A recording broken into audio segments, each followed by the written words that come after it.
Sepintas cahaya laser petir yang berhasil menembus pertahanan mutlak dari Xiaoyan langsung bergegas menyerang ke arah Xiaoyan.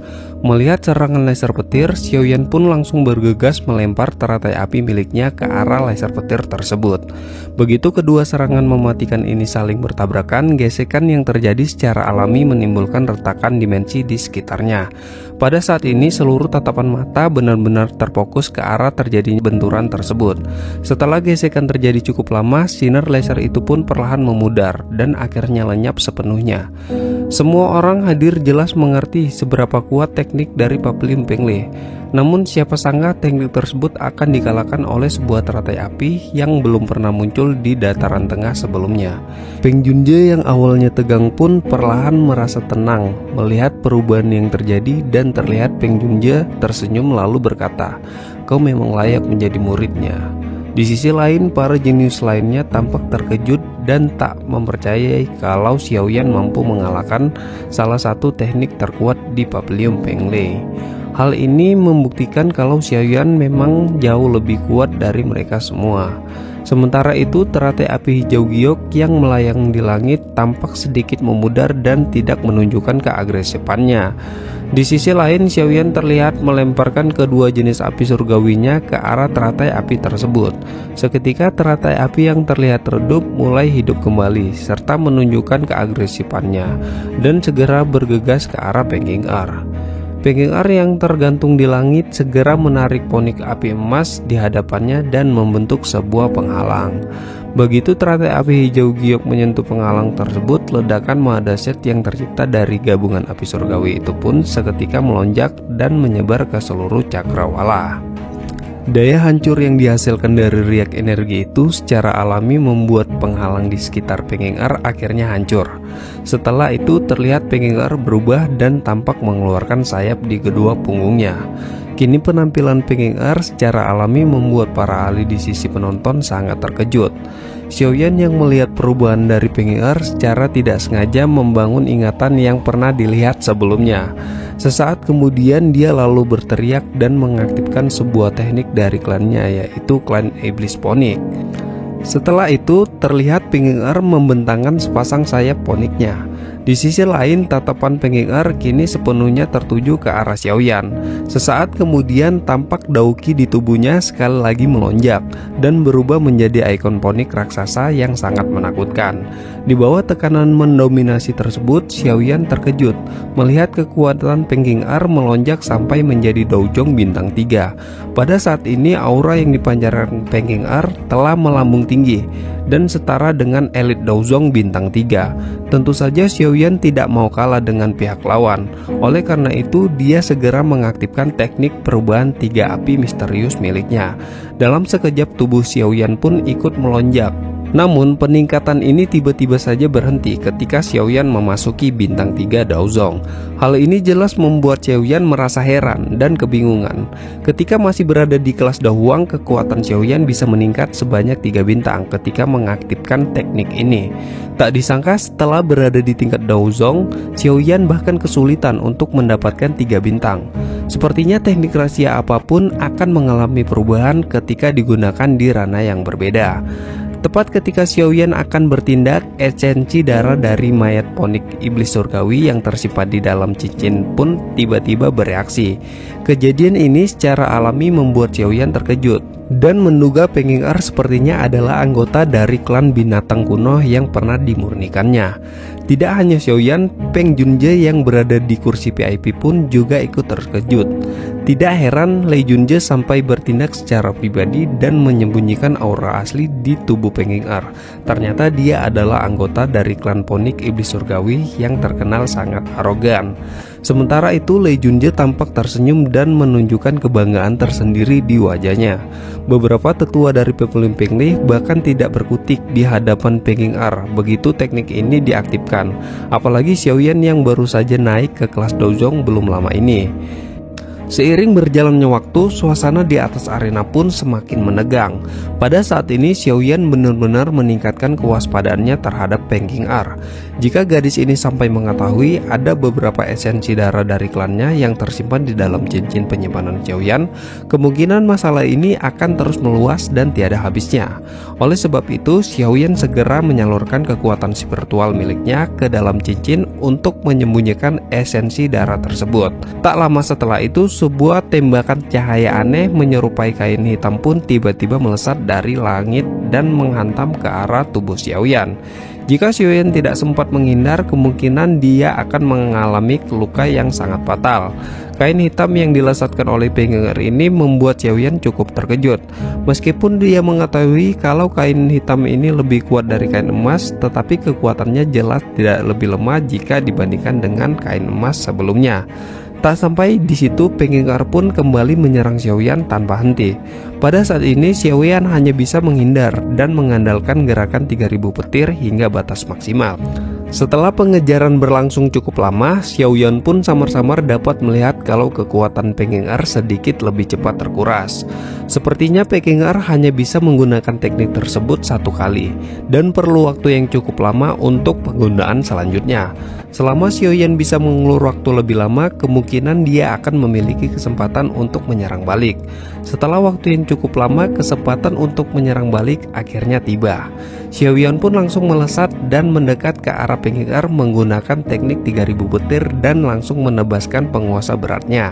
Sesaat kemudian, ketika penguasa berat akan melesat ke arah Peng Qing'er, kain hitam pun langsung keluar dan bergegas menusuk ke arah Xiaoyan. Sontak serangan Peng Qing'er membuat Xiaoyan tidak dapat menghindar. Setelah itu, Xiaoyan terjatuh ke tanah dan menimbulkan keributan di area penonton, serta terlihat kabut ungu kehitaman yang sangat pekat hingga pandangan dari area penonton tidak dapat melihat jelas situasi Xiaoyan saat ini. Kilatan dingin pun melintas di mata Lei Junje sembari bergumam ke arah Peng Junje. Sesaat kemudian, riak energi warna-warni tampak keluar dari segala arah dan mengarah ke arah Xiaoyan.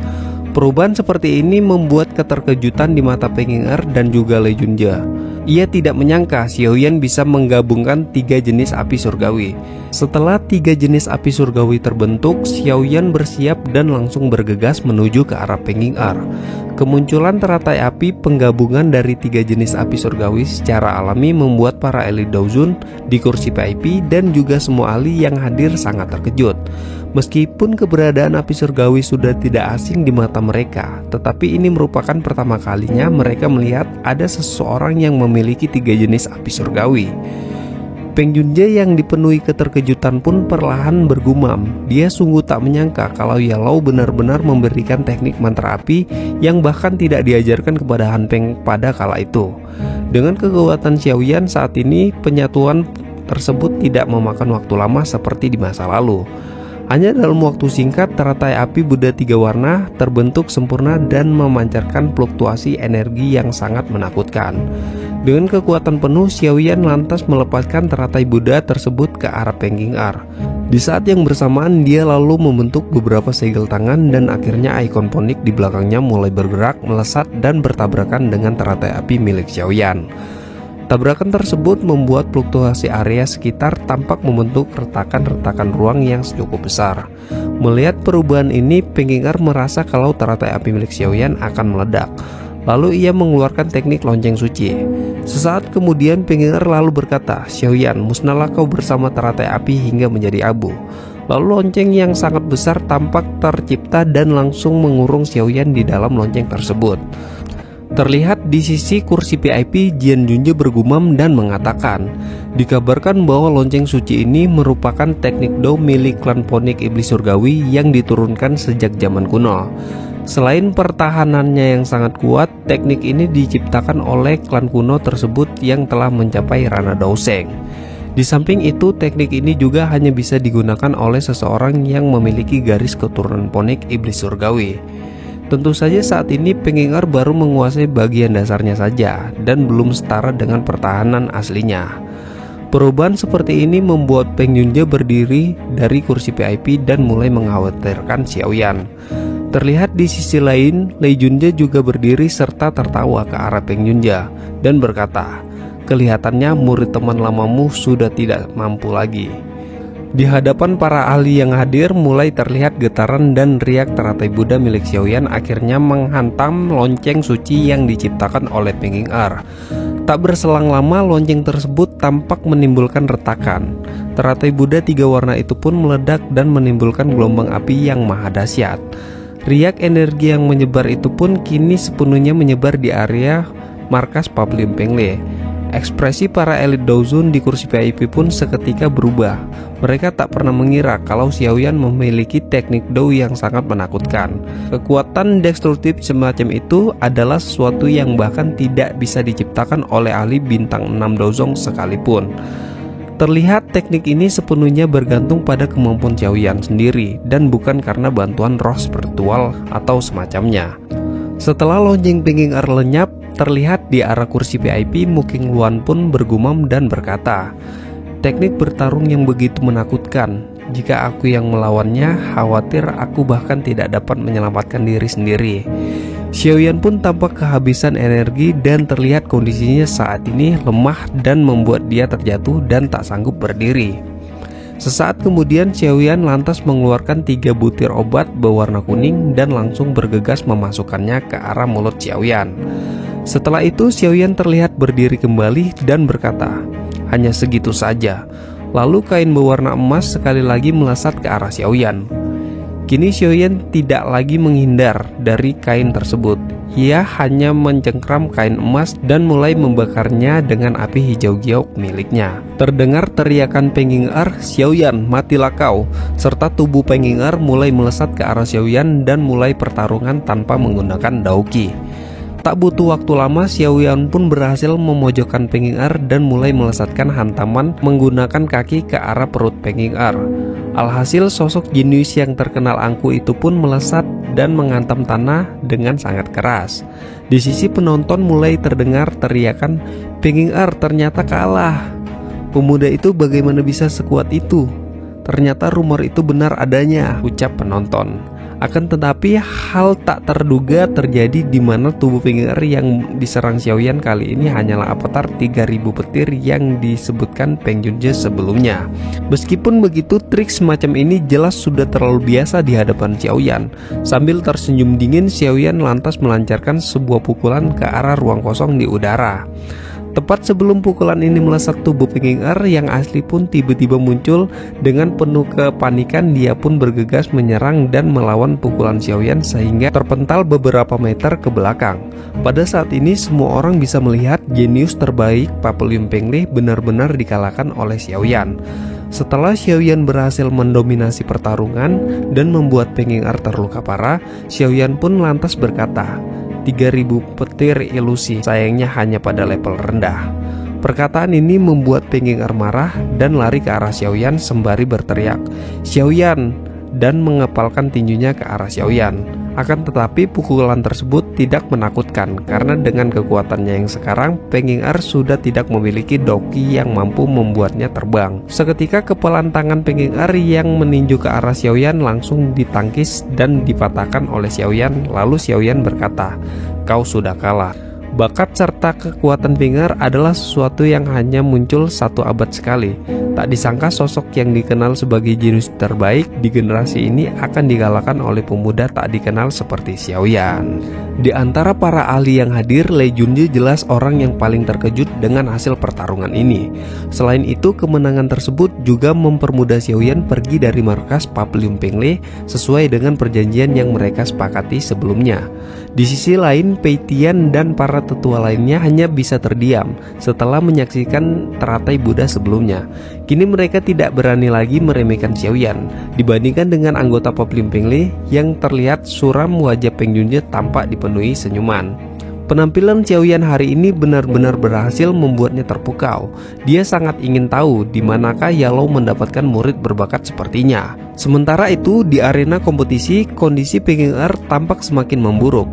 Meski sudah tak ada peluang untuk menang, keangkuhan di dalam dirinya membuat dirinya tak mau menyerah.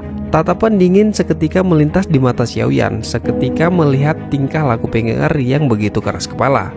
Dalam sekejap, jari Peng Er menuju ke arah Xiaoyan dan berkata, "Aku tidak akan kalah." Sontak Xiaoyan menangkis serangan Peng Eng dan berkata, "Nyala." Perubahan tersebut membuat jari Peng Eng menyentuh cincin penyimpanan Xiaoyan dan seketika menimbulkan reaksi pada cincin tersebut.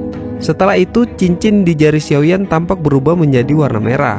Hal ini sontak membuat Xiaoyan sedikit panik dan segera mengeluarkan api giok di tangannya. Di sisi Peng Eng juga merasakan sedikit perasaan garis keturunannya dan mulai bergumam, "Esensi darah kuno." Oke lah guys, kurang lebih begitu pembahasan BTTH Season 5 103 part 2 nya. Dan untuk pembahasan spoiler selanjutnya akan Babang upload secepatnya ya guys ya.